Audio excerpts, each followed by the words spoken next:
또 한 가지는 비트코인 현물 ETF 이슈입니다. 이건 사실 SEC의 뜸들이기가 본격화됐다라는 게 최근 잇따라서 확인이 됐기 때문에 10월에 특정 비트코인 현물 ETF 몇 개가 승인될 것이다, 승인될 수 있다, 이렇게 단순히 기대하긴 어려운 모습입니다.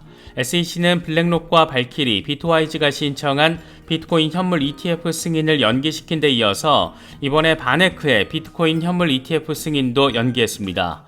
이에 따라서 당초 세컨 데드라인이 10월 중순이었던 현물 ETF들에 대한 데드라인이 모두 1월 중순으로 연기가 됐습니다. 1월 중순에도 만약 연기가 될 경우 파이널 데드라인은 3월 중순입니다.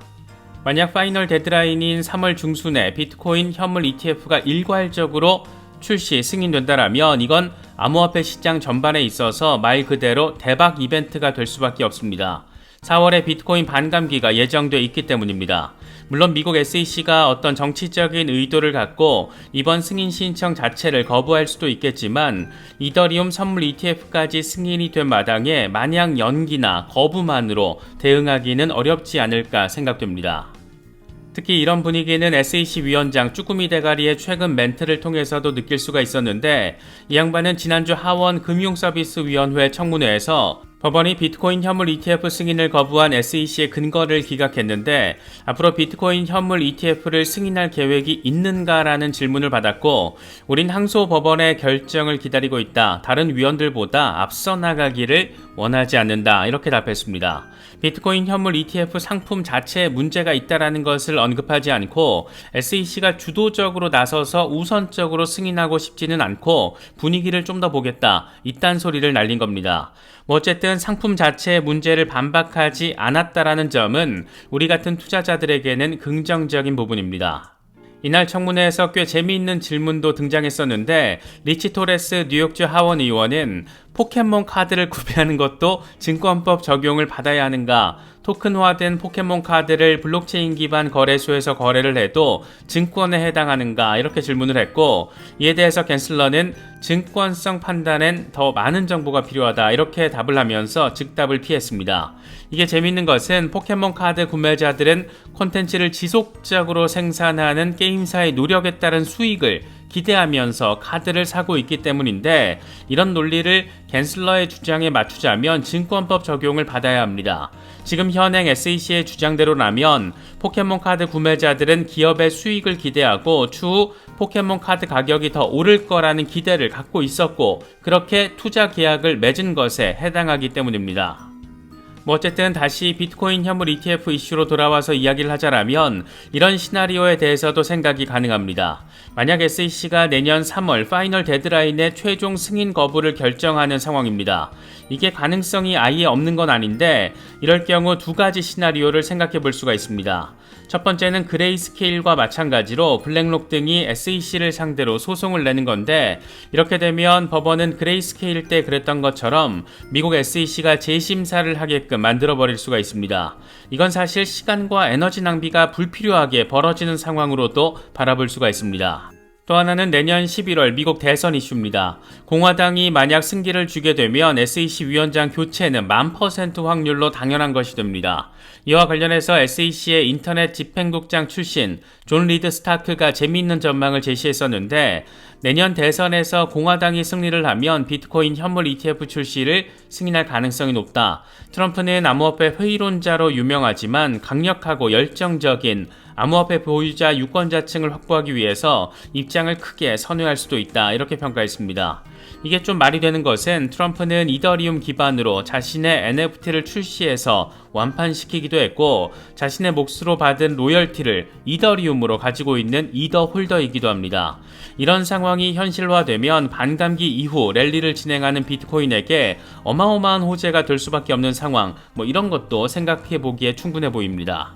이건 블룸버그 ETF 전문 애널리스트 에릭 발추나스가 밝힌 내용인데 이번에 SEC가 비트코인 현물 ETF 승인을 보류하면서 상장 신청 서류와 관련된 문제를 해결하기 위한 발행인의 의견을 요구했다. 이건 지연과 침묵이라는 전형적인 거부 패턴과는 다른 것이다. 내 생각에는 시간표는 불분명하지만 환영의 신호로 보인다라고 설명을 했습니다. 일반적으로 거부할 때는 그냥 입 다물고 마는데 이번에는 추가 의견을 요구한 것, 이건 확실히 긍정적인 신호라는 겁니다.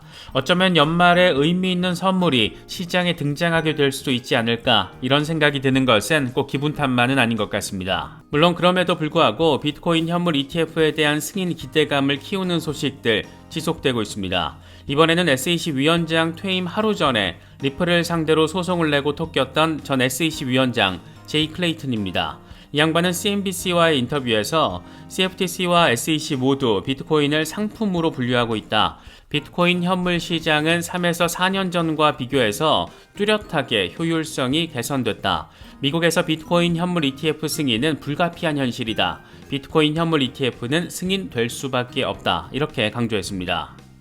블랙록의 상무 출신이자 지금은 마켓 벡터 인덱스에서 CEO로 일하고 있는 스티브 쇼엔필드도 비슷한 멘트를 제시했습니다. 이 양반은 SEC의 비트코인 현물 ETF 승인은 이미 끝난 거래이고 앞으로 3개월에서 6개월 안에 승인할 것이다. 이렇게 말했습니다.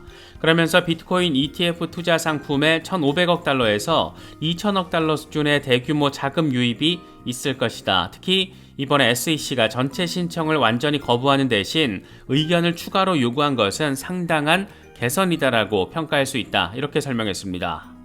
골드만삭스 출신의 매크로 투자자 라울 팔 리얼비전 그룹 CEO의 경우에는 다음 암호화폐 강세장이 내년 2분기에 시작될 거라고 전망했습니다. 비트코인 반감기가 적용되는 내년 2분기에는 다음 암호화폐 강세장을 촉발시킬 거시적인 요인도 존재한다. 내년 2분기 연준의 기준금리 인하, 대선을 앞둔 미국의 재정 부양책 등 암호화폐 강세장을 결정지을 직접적인 재료들이 기다리고 있다. 지금까지 모든 반감기 사이클은 거시 사이클과 일치했기 때문에 시기적인 측면에서 반감기 시점으로 인식하고 있어도 괜찮다. 이렇게 설명을 했습니다.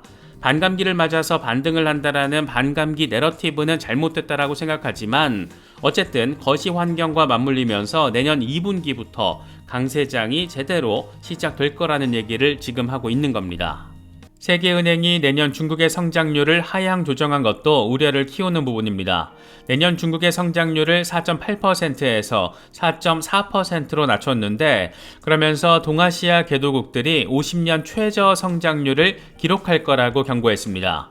내년에 중국 경기가 둔화하면서 동아시아 주변국으로 확산될 가능성이 높고 이로 인해서 최근 10년 동안 세계 경제 주요 성장 동력으로 꼽혀왔던 동아시아의 성장 속도가 급격히 저하될 거라는 내용입니다.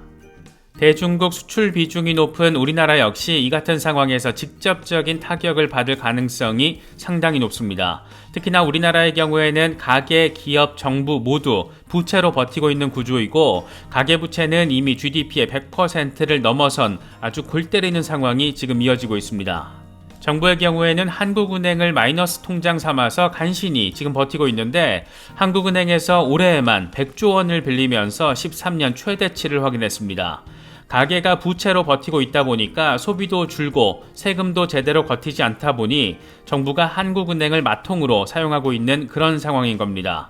여기에 중국 경제가 둔화되고 부동산 이슈 불거지고 이 여파가 순차적으로 우리나라에 영향을 미치게 되는 사이클이 가능해지는 건데 과연 경제 3대 축이 빚으로 버티고 있는 극심한 부채 경제 시스템에서 우리나라 경제는 또 어떻게 될지 이건 진짜 꽤 심각하게 바라보고 대비가 필요한 상황이 아닐까 생각됩니다. 다시는 오지 않을 것 같은 제로 금리 시대, 이와 정반대 방향성을 확고히 하고 있는 고금리 시대. 대체 이놈의 금리는 세계 경제를 또 어떤 모습으로 만들게 될 것인가? 요즘 이런 질문에 대해서 고민하고 계신 분들 참 많을 것 같습니다. 최근 미국 장기채 금리가 급등세를 이어가면서 금리 공포는 이제 현실이 되고 있습니다. 하다하다 미국 연준 인사까지 나서서 국채 금리 급등세가 계속될 경우 연준이 금리 인상을 할 필요가 없다. 이런 멘트를 날릴 정도가 됐습니다. 연준에서는 나름 비둘기파로 분류되는 메리 데일리 샌프란시스코 연은 총재 발언인데 채권 수익률, 다시 말해서 국채 금리가 지금 수준을 유지한다라면 연준이 금리를 다시 인상할 필요가 없을 것이다. 채권 수익률이 16년 최고치를 찍었는데 채권 수익률이 시장 금리이기 때문에 금리 인상과 같은 효과를 낸다. 따라서 연준이 추가로 긴축을 할 필요는 없을 것이다. 이렇게 멘트를 날렸습니다. 시장에서는 금리 동결에 대한 기대감이 여전합니다. 현재 CME 페드워치 금리 선물 시장 상황을 보면 11월 FOMC에서 금리를 동결할 가능성은 78% 수준, 12월에도 동결할 가능성은 65% 수준으로 점쳐지고 있습니다. 사실상 이번 긴축 사이클에서 금리 인상은 종료됐다. 시장에서는 이렇게 방향성을 세팅하고 있다라고도 바라볼 수 있는 부분입니다. 고금리 시대의 단면을 아주 선명하게 보여주고 있는 것은 단연 모기지 금리입니다. 미국 모기지 금리는 4주 연속 상승하면서 2000년 12월 이후 최고치를 기록했습니다. 숫자가 아주 골 때립니다. 30년 만기 고정금리 평균이 지난주에 연 7.31%였는데 이게 7.49%로 상승했습니다. 이에 따라서 모기지 신청 건수도 28년 최저치로 떨어진 상태입니다. 집값이 더 오를 거라는 기대감, 내가 아무리 비싸게 사도 이걸 더 비싼 가격에 나보다 더 바보 같은 사람이 결국 받아줄 거라는 막연한 기대감, 이런 거 가지고 덜컥 영끌해서 집 샀다가는 인생이 이자 갚는 노예 인생으로 날아갈 수 있다는 점 다시금 생각해보게 만드는 그런 데이터입니다. 현재 비트코인이 지속적으로 28,500달러 부근 저항을 확인하고 있는 것과 관련해서 코인텔레그래프가 세 가지 이유를 제시했습니다. 먼저 거시경제 상황이 비트코인에 하방 압력을 주고 있다는 겁니다.